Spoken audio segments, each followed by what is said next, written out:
আমরা আজকে যাদবপুকুর থেকে শহীদ বেদি পর্যন্ত পদযাত্রায় সর্বস্তরের তৃণমূল কংগ্রেসের কর্মীরা মিলিত হয়েছিলাম। কেন কেন এই শহীদ বেদির মাঠে দাঁড়িয়ে পুলিশকে বার্তা দেব, আরো দুজন হারমাদ এখনো গ্রেপ্তার হয়নি, অবিলম্বে তাদেরকে গ্রেপ্তার করতে হবে। আর যে বিধায়ক 32 জন লোক নিয়ে থানায় চিল্লামিল্লি করছিলেন রবীন্দ্রনাথ মাইতি, তাকে আমরা প্রাক্তন করব এই শপথ নেওয়ার জন্য এখানে আমরা পায়ে পা মিলিয়েছিলাম হাজার হাজার তৃণমূল কংগ্রেসের কর্মী। আমাদের সভাপতি রবীন্দ্রচন্দ্র মন্ডল মহোদয়ের নেতৃত্বে আজকে এই ভগবানপুর 1 নম্বর ব্লকের সমস্ত অঞ্চল থেকে অঞ্চল সভাপতি, গ্রাম পঞ্চায়েতের প্রধান, পঞ্চায়েত সমিতির সভাপতি, ত্রিস্তর পঞ্চায়েত ব্যবস্থার নির্বাচিত প্রতিনিধি, যুবর সভাপতি থেকে শুরু করে জেলা যুবর সভাপতি ভাতৃপ্রতিম জালাল এবং জেলা তৃণমূল কংগ্রেসের সভাপতি সম্মানীয় পীযূষ পণ্ডা, সৌরভ অরূপ থেকে শুরু করে রাইসুদ্দিন সাহেব থেকে সমস্ত নেতৃত্বরা আছেন, আপনারাও আছেন।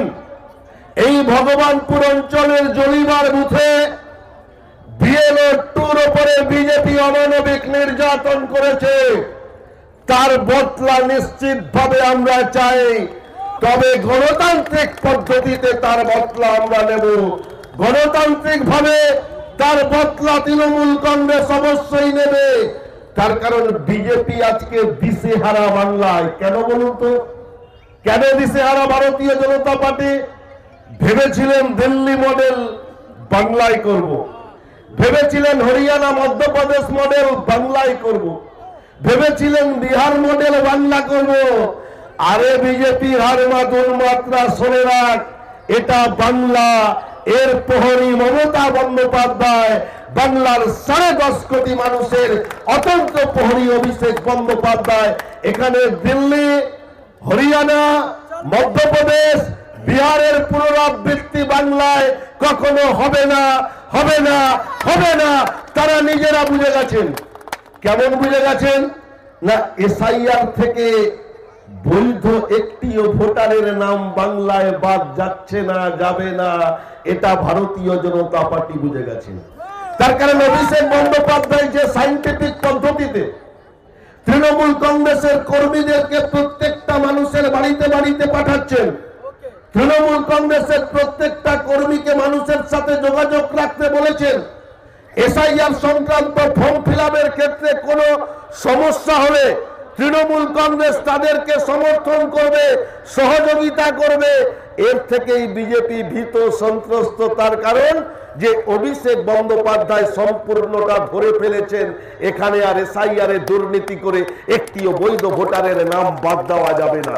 আর বৈধ ভোটারের নাম যদি বাদ না দিতে পারে, কি হবে শুভেন্দু বাবুর, কি হবে অমিত জির, মোদীজির? তার কারণ তারা তো অনেক দিন থেকে স্বপ্ন দেখে রেখেছিলেন, আমি বাংলার মুখ্যমন্ত্রী হব। 7 মণ তেল কোনোদিন পুড়বে না, রাধা কোনোদিন নাচবে না, বিজেপি কোনোদিন বাংলায় মুখ্যমন্ত্রী হতে পারবে না। বুঝে গেছেন তারা পরিষ্কার। তাই তো তারা আজকে তৃণমূল কংগ্রেসের কর্মীদের উপরে আক্রমণ চালাচ্ছেন, সন্ত্রাসের রাজনীতি কায়েম করতে চাইছেন। মনে রাখবেন, ভারতীয় জনতা পার্টি সন্ত্রাস যদি আপনারা পুনরাবৃত্তি করার চেষ্টা করেন, আমরা গণতান্ত্রিক পদ্ধতিতে উপযুক্ত আন্দোলনের মধ্য দিয়ে এই ভগবানপুর, এই মেদিনীপুর জেলা বুঝিয়ে দেবে এটা স্বাধীনতার পীঠস্থান, বিপ্লবের তীর্থক্ষেত্র, সংগ্রামীদের তীর্থভূমি। গণতান্ত্রিক পদ্ধতিতে নির্বাচন হলে সেই নির্বাচনের ফল কি হবে? এসআইআর এর নাম না বাদ দিতে পারলে, ভোটারদের অবৈধ ভোটারকে সংযোজন না করাতে পারলে নির্বাচনের ফল কি হবে? বিরোধী দলনেতার পদটা 26-এর বিধানসভায় থাকবে না, থাকবে না, থাকবে না। আবার চতুর্থবারের জন্য মমতা বন্দ্যোপাধ্যায় বাংলার মস্তকে মুখ্যমন্ত্রী হবেন, আর উন্নয়ন পরিষেবা বাংলার ঘরে ঘরে পৌঁছে যাবে।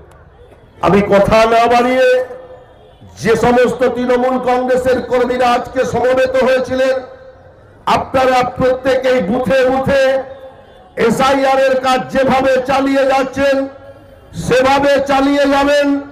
বিজেপির রক্তচক্ষুর কাছে, হারমাতদের কাছে মাথা নত করবেন না। তার কারণ আমাদের সমস্ত নেতৃত্বরা অতন্ত্র প্রহরীর মতো দাঁড়িয়ে আছে।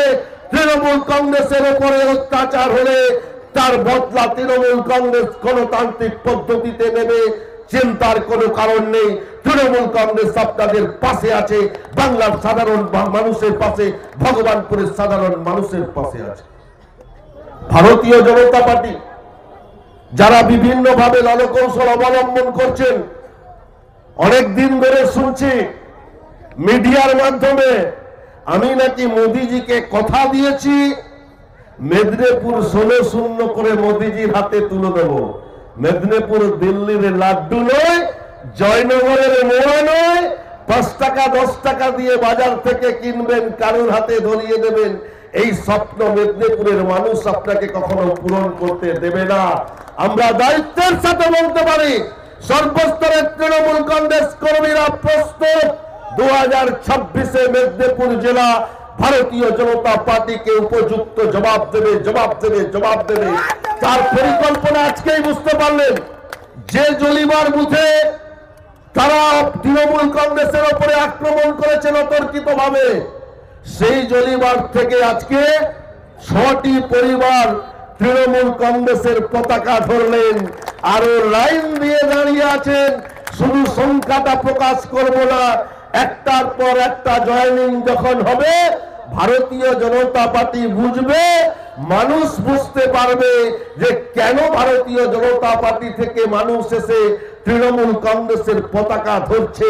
মমতা বন্দ্যোপাধ্যায়ের উন্নয়ন, অভিষেক বন্দ্যোপাধ্যায়ের যোগ্য সেনাপতিত্বের উপরে আস্থা, ভরসা, বিশ্বাস রেখে জয় হিন্দ, জয় বাংলা, সর্বভারতীয় তৃণমূল কংগ্রেস জিন্দাবাদ। আমাদের নেত্রী মমতা বন্দ্যোপাধ্যায় জিন্দাবাদ, আমাদের নেতা সাংসদ অভিষেক বন্দ্যোপাধ্যায় জিন্দাবাদ। সকলে ভালো থাকবেন। নমস্কার, সালাম, খোলা জন্য সবাইকে এবং সবাইকে উত্তরীয় দিয়ে বরণ করে নেওয়ার জন্য বলবো রামকৃষ্ণ বাবুকে। বন্দে মাতরম, বন্দে মাতরম, বন্দে মাতরম, বন্দে মাতরম। তৃণমূল কংগ্রেস জিন্দাবাদ, তৃণমূল কংগ্রেস জিন্দাবাদ, মমতা বন্দ্যোপাধ্যায় জিন্দাবাদ, আমাদের নেতা অভিষেক বন্দ্যোপাধ্যায় জিন্দাবাদ, বন্দে মাতরম, বন্দে মাতরম, বন্দে মাতরম, বন্দে মাতরম। যাই হোক, উনাদেরকে আমরা সম্মানের সহিত এই প্রতিবাদে গর্জে ওঠার জন্য এবং আমাদের দলে যোগদান করার জন্য ওনাদেরকে আন্তরিকভাবে আমরা ভগবানপুর 1 নম্বর ব্লক তথা কাতি সাংগঠনিক জেলা তৃণমূল কংগ্রেসের পক্ষ থেকে শুভেচ্ছা জানাই।